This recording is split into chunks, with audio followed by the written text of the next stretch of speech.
আর সেই সময় 31শে মার্চের পর থেকে আমরা 1 এপ্রিলে আমরা অনেকগুলো ব্যাপার আমাদের চোখে পড়েছে, যেটা ছিল যে সিনেমাটা ভিডিও ক্লিপ নিয়ে। এবং এটা নিয়ে আমরা এর আগে পুলিশ স্টেশনে মামলা আমরা রিপোর্ট করেছি। এবং আমরা ডিবির কাছে গিয়েছি, এটা নিয়ে তারা কাজ করছিলেন। কিন্তু এরই মাঝে যেটা হলো, খুব ভালো চলছিল বরবাদ, কিন্তু তার মধ্যেই আহ, এখন আমরা ভাইরাসের শিকার হয়েছি, বরবাদ ভাইরাসের শিকার হয়েছে, যেটা আপনারা সবাই কম বেশি জানেন। এটা নিয়ে আমরা জানতে পারি গত তিরিশে এপ্রিল। 30 এপ্রিল রাতে যখন আমরা জানতে পারি, আমরা ফার্স্ট মেতেই প্রথমেই গিয়ে আমরা একটা রিপোর্ট করেছি, এবং এরপর সেটার উপর একটা মামলাও হয়েছে।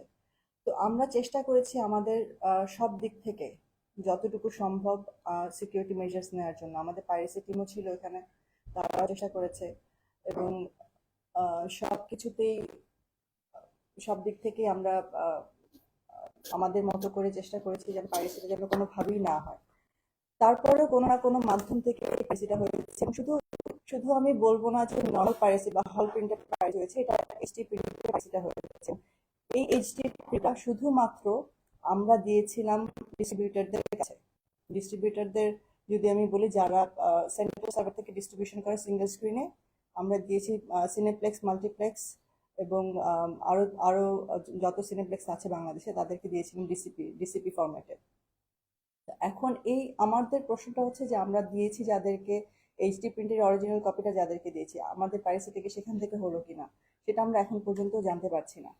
এবং এটা এটা আসলে আমার কাজ নাই। এই এই এটার জন্যই আমরা আমাদের পুলিশ পুলিশ স্টেশনে যেতে হয়েছে। আমরা তাদের জন্য, তাদের উপর মানে এই পুরো ব্যাপারটার উপর একটা রিপোর্ট করেছি, এবং মামলাও হয়েছে। তো এখন এটা এটা গুলশান থানা থেকে এটা ডিবির কাছে দেওয়া হচ্ছে, এবং তারা এটা হ্যান্ডেল করবে এখন থেকে।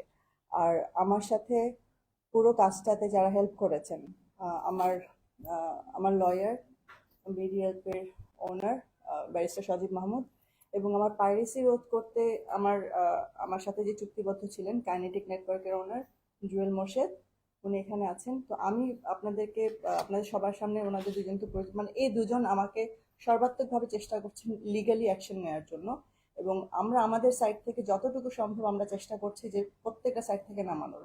এখন বাকি যতটুকু যা হচ্ছে ওনারা কিছুটা এক্সপ্লেন করবেন। আম, ভাই আপনি যদি কিছু বলেন। আচ্ছা, আপনারা তো সবাই জানেন যে পাইরেসি এটা একটা ক্যান্সারের মতো। এটা যখন একবার একটা ভিডিও কিংবা একটা ইন্টেলেকচুয়াল প্রপার্টি যখন লিক হয়, এটা আসলে স্টপ করা খুবই ডিফিকাল্ট। কিন্তু আমরা এখানে যে প্যাটার্নটা দেখছি সেটা হচ্ছে যে যেহেতু একটা এইচডি ক্লিপ এখানে লিক হয়েছে, সো এটা প্রথমেই আমরা গুলশান থানায় একটা মামলা করেছি এবং আমরা আজকে একটা দরখাস্ত দিচ্ছি আপনার ডিএমপির গোয়েন্দা বিভাগের কাছে, যেন ডিএমপি পুলিশ আপনার তারা যেন তাদের তথ্য প্রযুক্তি ব্যবহার করে তাদের সাইবার ক্রাইম ইউনিট যেন এটা পিন পয়েন্ট করতে পারে যেটা আসলে সূত্রপাতটা কোথায় হলো, এবং আমরা এই অপরাধীদের যেন শাস্তি হয় সেটার সর্বোচ্চ পদক্ষেপ আমরা নেব।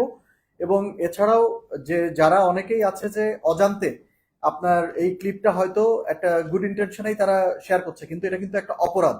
তো এই অপরাধের সাথে যারা জড়িত আমরা আসলে কাউকেই ছাড় দেবো না। আমাদের লিগাল টিম, আমরা বিডিএলপি, আমি কাইনেটিকের জুয়েল ভাই, আমরা সবাই একসাথে কাজ করছি প্রডিউসারদের সাথে। এখানে যে বা যার নামই আসবে, এমনকি যারা বিভিন্ন রকম ফেসবুক গ্রুপে হয়তো তারা এটা কোনো রকম ফাইন্যান্সিয়াল গেইন করার জন্য করছেন না, কিন্তু তারা করছেন, তারা পাইরেসিটা করছেন, উৎসাহ করছেন, এটাকে আমরা কিন্তু কঠোর হাতে মনে করেন এটাকে দমন করব। এছাড়াও আমরা ইন্টারন্যাশনাল কিছু অথরিটির সাথে, ফেসবুক, গুগল এবং মালয়েশিয়ান পুলিশ, বিভিন্ন দেশের পুলিশ, আমেরিকার বিভিন্ন স্টেটের অঙ্গরাজ্যের যারা পুলিশ টাস্ক ফোর্স আছে, যারা আইন শৃঙ্খলা বাহিনী আছে, তাদের সাথে যোগাযোগ করার চেষ্টা করছি যে তাদের দেশ থেকে যদি কোনো বাঙালি, বাংলাদেশি কিংবা অন্য কোনো দেশি কেউ যদি এটা কোনো ওয়েবসাইটে কিংবা কোনো সামাজিক মাধ্যমে যদি আদান প্রদান করেন, আমরা কিন্তু তাদেরকেও ওই দেশের আইনের আওতায় আনার চেষ্টা করব। আর জুয়েল ভাই আপনি যদি কিছু বলতেন, মানে এটা আসলে আপনার মতামতটা কিভাবে শুরু হলো?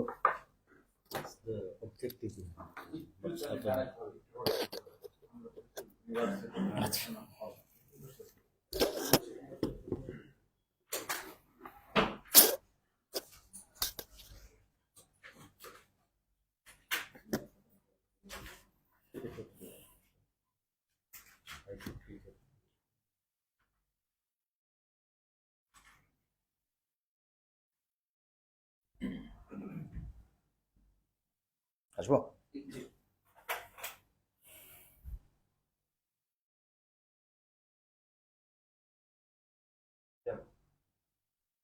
আসসালামু আলাইকুম। আমি জুয়েল মোর্শেদ। আমি কাইনেটিক নেটওয়ার্কের সাথে যুক্ত আছি। আমরা মূলত কন্টেন্ট প্রোটেকশন, মিউজিক প্রোটেকশন নিয়ে কাজ করি।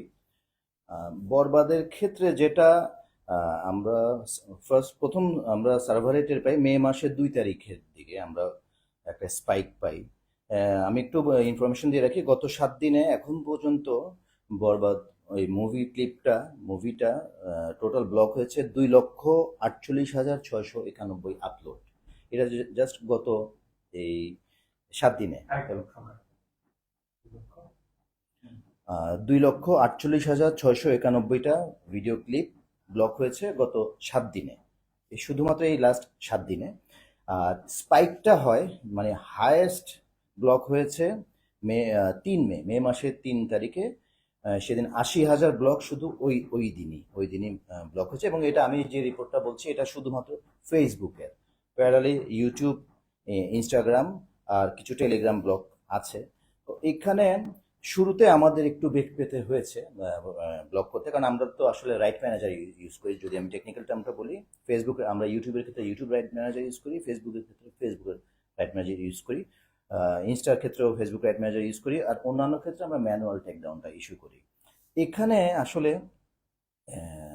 পাইরেসি আমি যদি সাদা চোখে দেখি যে একটা সাধারণ পাইরেসি হয়তো একটা ক্লিপ আমরা আগে যেটা করেছি, আমরা মূলত ফোকাস ছিলাম হলে গিয়ে মানুষ যে ভিডিওগুলি কপি করছে ওগুলো আমরা অটো ব্লক হচ্ছিল বা ম্যানুয়াল ব্লক হচ্ছিল। কিন্তু মে মাসের 2 তারিখে যেটা হয় একদম একটা ফুল এইচডি প্রিন্ট এটা বের হয়ে যায়।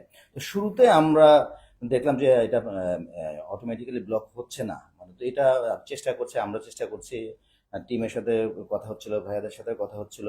পরে আমি একদম লেট নাইটে আমার ভাইয়ের মনে আছে, আমি বলছিলাম যে ভাই এটা ফ্লিপ করা এবং ফ্রেম রেট চেঞ্জ করা।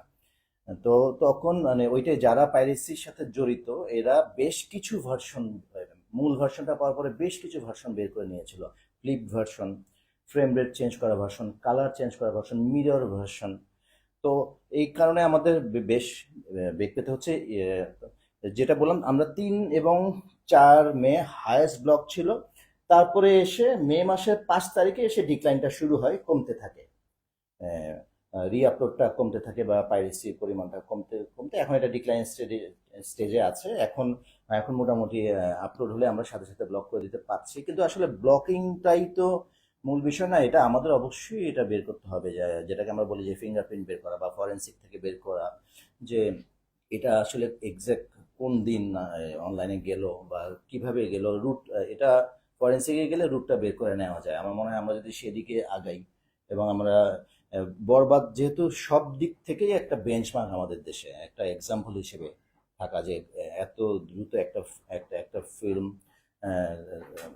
হিট করা বা সব সব মানুষের মধ্যে ছড়িয়ে পড়া এবং সবাই এটাকে একটা বেঞ্চমার্ক হিসেবে যে ধরছে। আমার একটা রিকোয়েস্ট থাকবে সবার কাছেই যে এটা পাইরেসিটাও যাতে কারা পাইরেসি করলো তাদেরকে যদি এটা ধরা যায় বা তাদেরকে যদি আইনের আওতায় আনা যায়, আমাদের ভবিষ্যৎ এটা তো শুধু বড়বাদের জন্য না, যদি এটা ব্যবস্থা নেওয়া যায় পরবর্তীতে যারা এটা নিয়ে চিন্তা করবে তারা যাতে সাবধান হয়ে যেতে পারে, এটাই আমার রিকোয়েস্ট থাকবে।